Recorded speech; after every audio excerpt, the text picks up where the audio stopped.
I teach you how to eat a properly eat kamote. Goes like this. How?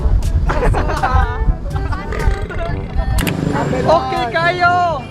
Number 1 sa balota! Okay kayo! Number 1 sa balota! Ay, nakay kompetensya. Okay kayo! Number 1 sa balota!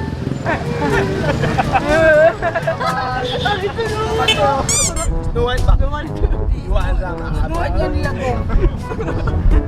Very delicious. My precious, my bread. Snow White, Mash up na, mash up. hey Snow White, apple.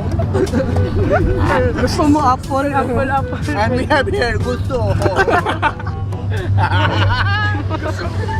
Mukha ko na Snow White at gusto ko na. Oh, signal.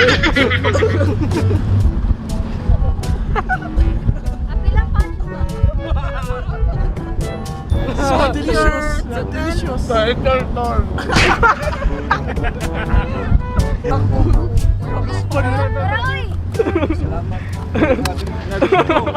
Dali mo matay na. Matay na. Masakay. Luli.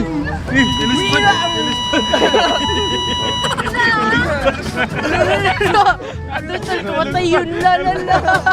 Okay kayo. Okay kayo. Grabe. Tukod kamuti. Nagkukot ang ginawa. Tama ko. Lagi something missing sa akong explanation kanya. I have a pan. I have an apple. Woo! Pineapple pan. Apple pan. Pineapple pan. Oh. Apple pan.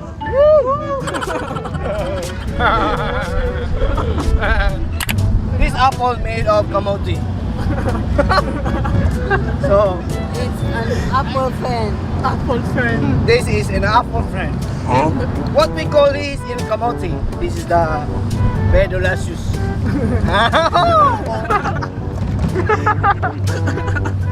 I encourage you to eat. In America, we have the apple. In Philippines, we have our own apple. This one is called kamote. That is barking, not unless you're mahal, but everybody will always bark if you eat this kind of fruit. Apple kamote. Before you conduct a meeting or conference, you may just, I require you to eat kamote because it helps a lot. It helps a lot with spread of messages. You know what I mean? Messages. Those are fake news. Your mouth so sticky. You know, the taste is good, but when you chew the kamote, so kamote is very challenging to eat. Why? It's really a lot of water because kamote, you know, it's chewing gum. It's very, you know, right? You're right. It's very chewable and you chew it very well so that it turns to dissolve your mouth before you enter in the stomach. That was kamote is very. It's fiber, right? It's a lot of fiber. It turns to evaporate, shall I say, very embarrassing. You know, I teach you how to eat a properly eat kamote. Goes like this. How? Delicious. Very delicious. Delicious. It is a local. Okay kayo. It is a local fruit. Okay kayo. So I encourage a lot of foreigners to eat kamote. Together with tuba, unless we don't have tuba here. Buyer.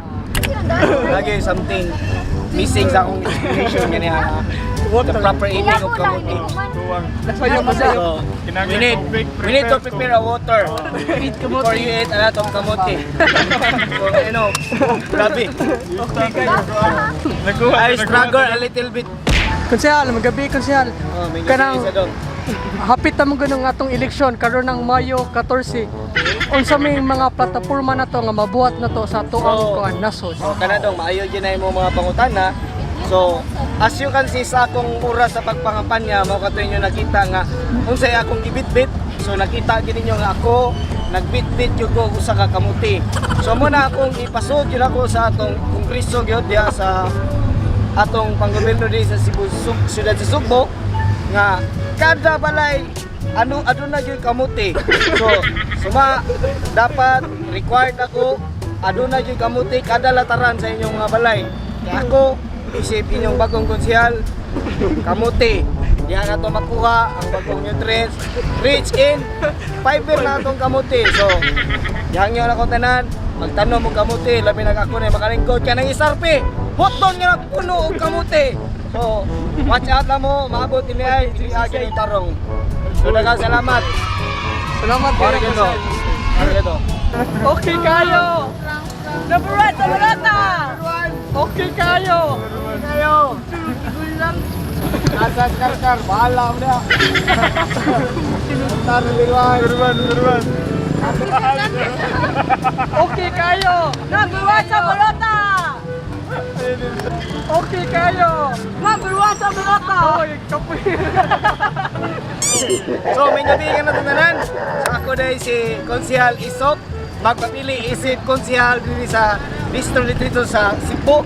So mo ta ako plataporma magpapili isip konsehal. So atong ipadayon ang atong mga to